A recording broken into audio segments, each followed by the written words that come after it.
नमस्कार दोस्तों, स्वागत है एक और नए शानदार वीडियो में। बात करने वाले हैं झारखंड एसएससी पुलिस कांस्टेबल का फॉर्म कैसे फिल करेंगे। स्टेप बाय स्टेप मैं आपको जो एक लाइव फॉर्म फिल करके बताऊंगा ताकि आपको फॉर्म फिल करने में किसी प्रकार की मिस्टेक न हो। 4919 पदों पे 10वीं पास पे शानदार भर्ती है। आप किसी भी राज्य से आते हैं तो फॉर्म को अप्लाई कर सकते हैं। इस भर्ती की सबसे खास बात यह है फ्रेंड्स कि इसमें सबसे पहले आपका जो है फिजिकल होगा, उसके बाद रिटन एग्जाम होगा। तो चलिए समझते हैं कैसे आपको फॉर्म फी देना है। फॉर्म भरने के लिए अगर कोई झारखंड के SC/ST से आता है तो उनको 50 रुपए एप्लीकेशन फी यहाँ पे देने होते हैं फॉर्म भरने के लिए। लेकिन अदर स्टेट या झारखंड के जनरल या EWS या BC से आएगा तो उनको जो है 100 रुपए एप्लीकेशन फी देने होते हैं। तो बहुत ही कम फी रहता है यहाँ पे फॉर्म भरने के लिए। तो आप किसी भी राज्य से आते हैं तो फॉर्म को अप्लाई कर सकते हैं। ये इसका ऑनलाइन का पोर्टल है जहां से आपको फॉर्म को अप्लाई करना है। यहाँ इंपोर्टेंट डेट आप देखेंगे 22 जनवरी से लेकर 21 फरवरी तक आप फॉर्म को अप्लाई कर पाएंगे। एग्जामिनेशन फी 23 फरवरी है और अपलोडिंग फोटो सिग्नेचर 25 फरवरी तक है। और यहाँ पे देखेंगे तो अमेंडमेंट अगर कुछ मतलब एप्लीकेशन में सुधार करना चाहते हैं अमेंडमेंट तो 26 से 28 तारीख तक कर सकते हैं। यहाँ पे आप देखेंगे तो सबसे पहले आपको ऑनलाइन अप्लाई करना है तो आप इस पे क्लिक करेंगे। जैसे ही आप इस पे क्लिक करेंगे आपका फॉर्म खुल जाएगा और यहाँ पे अपना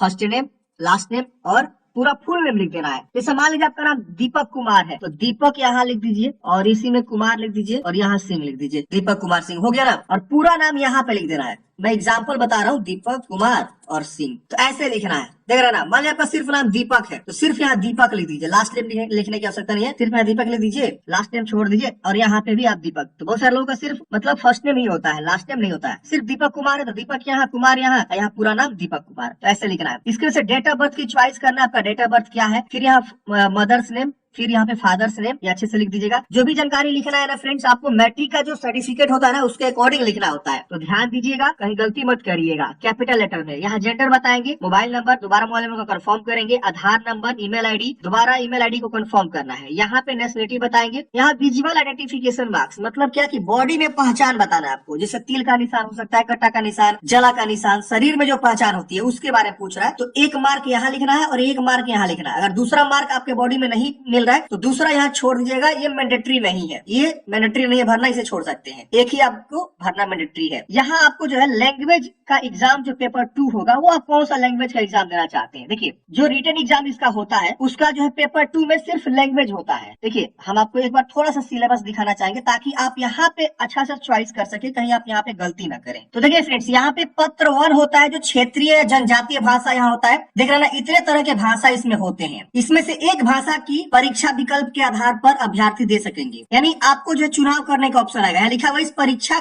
में संबंधित भाषा के 100 बहुविकल्प पर उत्तर आधारित प्रश्न पूछे जाएंगे। अब यहाँ पे देखेंगे तो ये चीज आपसे बोला गया, इसमें 30% आपको अंक लाना मैंडेटरी होता है। तो एक भाषा का विकल्प के आधार पर परीक्षा आपको देना है। तो विकल्प यहाँ पे आपको मिल रहा है ना, देख रहे हैं यहाँ पे गलती कर दिया है पेपर 2 लिख के, यहाँ पेपर 1 होगा। तो आप अपने अकॉर्डिंग यहाँ पे जो है चुनाव करेंगे कि आप कौन से पेपर मतलब लैंग्वेज का देना चाहते हैं। तो यहाँ जो भी है हिंदी, अगर आपकी हिंदी, संस्कृत, इंग्लिश, बहुत सारे लैंग्वेज है, आपको एक लैंग्वेज चुनाव करेंगे। नोटिफिकेशन भी देख सकते हैं, यहाँ पे दिया हुआ है इतने सारे लैंग्वेज है, देख रहे हैं, हिंदी, अंग्रेजी, संस्कृत। तो ये एक पेपर आपको देना मैंडेटरी है। इसमें 30% लाना अनिवार्य है, लेकिन इसे कट ऑफ से कोई मतलब नहीं होता है। और पेपर 2 में देखेंगे तो 2 भाग होता है। एक हिंदी भाषा तो होता ही होता है सबके लिए, और दूसरा यहाँ पे जो है आपका होता है, आप देखेंगे तो यहाँ पे ये सब होता है। भाग 2 में 25 प्रश्न सामान्य, 25 प्रश्न न्यूमेरिकल और 2 घंटे का होता है इस तरह से।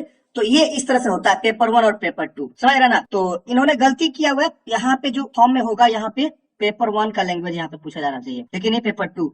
तो यहाँ पे आप समझ जाइए। अब यहाँ पे मैरिड है कि अनमैरिड, यहाँ पे अदर इन्फॉर्मेशन में वैकेंसी टाइप, आप रेगुलर से आवेदन देना चाहते हैं, बैकलॉग से, या बोथ। तो आप देख लीजिएगा अपने अकॉर्डिंग।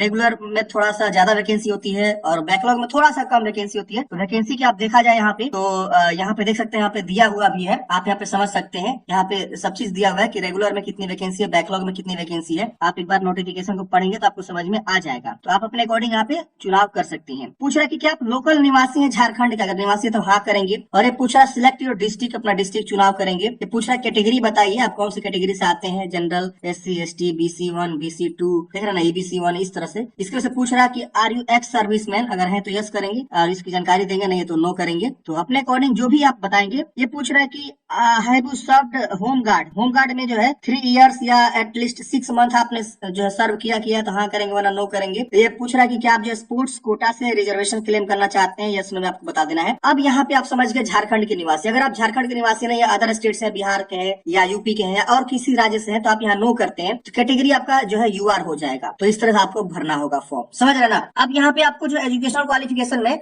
मैट्रिक का यहाँ पे जो जानकारी देना है और यहाँ पे पासिंग ईयर एंड मंथ बताना है, तो ये आपके मार्कशीट पे लिखा रहता है। फिर यहाँ पे आपको जो है रिजल्ट पास और रोल नंबर बताना है 10वीं का, और परसेंटेज ऑफ ऑब्टेंड, कितना परसेंट आपको जो है मिला हुआ है 10वीं में, वो आपको यहाँ पे बता देना है। यहाँ पे अपना एड्रेस को लिखना है, जैसे कि लाइन 1 लाइन 2, तो अच्छे से एड्रेस को लिखना है। जैसे मान लीजिए आपका विलेज का नाम रामपुर है, तो यहाँ विलेज इस तरह लिखते रामपुर, यहाँ पोस्ट जो भी है मान लीजिए रामेपुर है, ठीक है। मैं एग्जांपल के तौर पे लिखता हूँ फ्रेंड्स, आप लोग मेरा कॉपी मत करिएगा। बहुत सारे लोग क्या करते हैं ना, मेरा कॉपी कर देते हैं यहाँ इस तरह से, देख रहे ना, इसके वजह डिस्ट्रिक्ट का नेम, फिर पिन कोड, तो ऐसे एड्रेस कंप्लीट लिखा जाता है। कॉरेस्पोंडेंस एड्रेस है, ये परमानेंट एड्रेस इधर लिखना है। तो अगर दोनों सेम सेम है तो इसको टिक करेंगे ना, तो सेम सेम कॉपी हो जाएगा। इधर देखिए हो गया। अलग है तो इसको टिक मत करिए, अलग अलग लिख दीजिए। प्रेजेंट एड्रेस किसी का अलग होता है, परमानेंट एड्रेस किसी का अलग होता है, तो ऐसे भी होता है बहुत सारे लोगों का। तो आप इस तरह से जो है लिखेंगे, अपना सारा जानकारी भरेंगे, फिर यहाँ पे जो है प्रीव्यू एंड सबमिट पे क्लिक करेंगे। सबमिट एंड प्रीव्यू करते हैं फ्रेंड्स, यहाँ पे आपका सारा जानकारी शो होगा। आप जानकारी को वेरीफाई करिए कि जो भी अपने यहाँ पे जानकारी दिया है सब चीज सही है। अगर इसमें कुछ भी गलती है तो आप यहाँ एडिट कर सकते हैं, नहीं गलती है तो इसको डिक्लेयर करेंगे और इस कैप्चा कोड को भरेंगे और सबमिट एंड नेक्स्ट पे क्लिक करेंगे। सबमिट एंड नेक्स्ट पे क्लिक करते ही आपका पहला स्टेज कंप्लीट हो जाता है और इस प्रकार से सक्सेसफुली लिख देता है आपका नाम, और यहाँ पे एक रजिस्ट्रेशन नंबर मिल जाता है और यहाँ पे आपको लॉग इन करने का ऑप्शन मिलता है। तो आप इसे जो है नोट कर लेंगे रजिस्ट्रेशन नंबर को। आपको हालांकि मैसेज भी आ गया होगा आपके ईमेल आईडी पे या मोबाइल नंबर पे, तो आप उसे भी जरूर चेक कर लेंगे। एक बार नहीं आया होगा तो आप इसे नोट कर लेंगे। फिर यहाँ पे आपको देखेंगे तो लॉग इन का ऑप्शन है, लॉग इन करेंगे। लॉग इन करते हैं यहाँ पे रजिस्ट्रेशन नंबर लिखना है, डेट ऑफ बर्थ लिखना है, फिर कैप्चा कोड भर के लॉग इन करना है। लॉग इन करते हैं फ्रेंड्स, अगेन यही जानकारी खुल के आ रहा है। यहाँ पे आप देख सकते हैं कि आपका जो है पहला स्टेज कंप्लीट हो चुका है और यहाँ पे बोला गया है कि आप इसे नोट कर लीजिए। बाकी के स्टेज जो है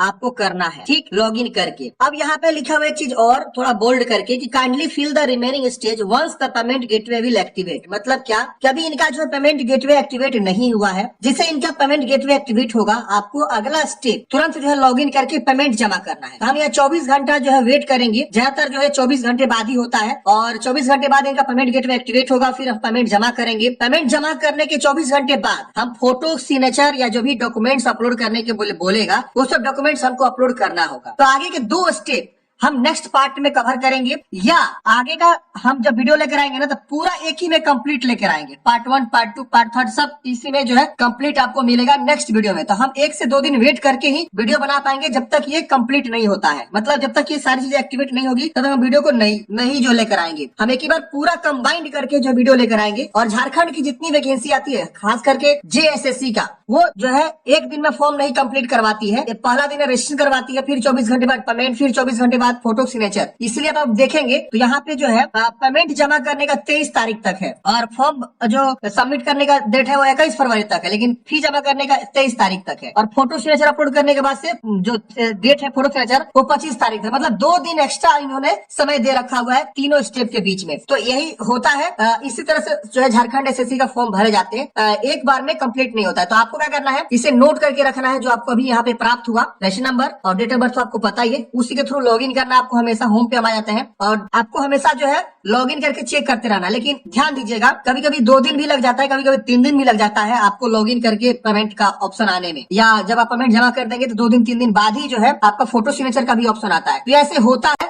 SSC CGL का जब आया था, झारखंड SSC CGL का, तो बहुत सारे लोगों का जो है पेमेंट जमा करने के 24 घंटे बाद, 48 घंटे बाद भी फॉर्म नहीं खुल रहा था आगे का प्रोसेस करने के लिए। तो ये सारी चीजें थी। आई होप आप लोग समझे होंगे। जैसे ही कुछ अपडेट आता है, मतलब पेमेंट गेटवे एक्टिवेट होता है, हम एक प्रॉपर वीडियो लेकर आएंगे, रजिस्ट्रेशन से लेकर पेमेंट जमा करने का, फोटो सिग्नेचर अपलोड करने का, सब चीज हम उसमें बता देंगे नेक्स्ट वीडियो में। तो आई थिंक आपको समझ में आया होगा। अब फ्यूचर में जब लॉगिन करना हो तो यहाँ से आप लॉगिन करेंगे, कैंडिडेट्स लॉगिन, आप इस पे क्लिक करेंगे, यहाँ पे आप जो है जानकारी भर के लॉगिन कर सकते हैं। SSC कांस्टेबल का फॉर्म कैसे फिल करेंगे, आपके मन में कोई भी डाउट से कमेंट बॉक्स में पूछेगा। मिलता है किसी नेक्स्ट वीडियो में। जय हिंद।